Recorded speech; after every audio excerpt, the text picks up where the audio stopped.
Orcus was a god of the underworld, punisher of broken oaths in Italic and Roman mythology. As with Hades, the name of the god was also used for the underworld itself. In the later tradition, he was conflated with Dispater. Hades is the Greek equivalent of Pluto. Orcus was portrayed in paintings in Etruscan tombs as a hairy, bearded giant. A temple to Orcus may have existed on the Palatine Hill in Rome.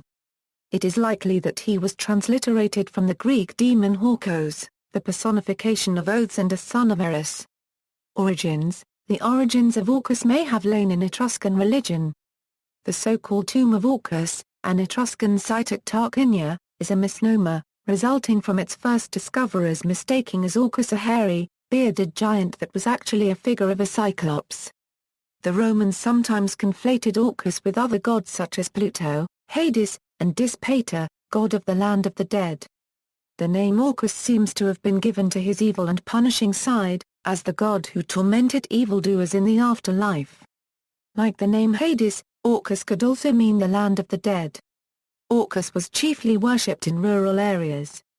He had no official cult in the cities. This remoteness allowed for him to survive in the countryside long after the more prevalent gods had ceased to be worshipped. He survived as a folk figure into the Middle Ages, and aspects of his worship were transmuted into the wild man festivals held in rural parts of Europe through modern times. Indeed, much of what is known about the celebrations associated with Orcus come from medieval sources. Survival and later use.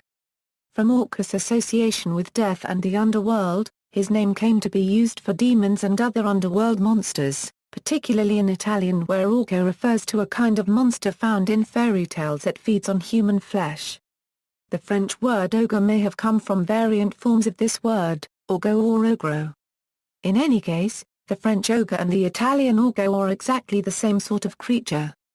An early example of an orco appears in Ludovico Ariosto's Orlando Furioso, as a bestial, blind, task-faced monster inspired by the Cyclops of the Odyssey.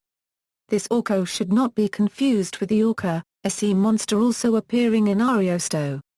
This orca was the inspiration to J.R.R. Tolkien's orcs in his The Lord of the Rings. In a text published in The War of the Jewels, Tolkien stated, Note: the word used in translation of Q, when you urco, s, inder in orc, is orc. But that is because of the similarity of the ancient English word orc, evil spirit or bogey, to the Elvish words. There is possibly no connection between them. The English word is now generally supposed to be derived from Latin orcus. Also, in an unpublished letter sent to Gene Wolfe, Tolkien also made this comment. Orcai derived from Anglo-Saxon, a word meaning demon, usually supposed to be derived from the Latin orcus a euro hell. But I doubt this, though the matter is too involved to set out here. From this use, countless other fantasy games and works of fiction have borrowed the concept of the orc.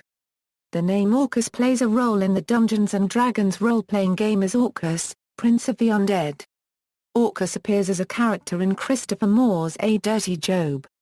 The Kuiper Belt Object 90482 Orcus is named after Orcus. This was because Orcus was sometimes considered to be another name for Pluto, and also because Pluto and 90482 Orcus are both Plutinos. See also, Demogogon, Ogre, Pluto, 90482 Orcus. Notes. References: Bernheimer, Richard. Wild Men in the Middle Ages, New York, Octagon Books, 1979, ISBN 0-374-90616-5.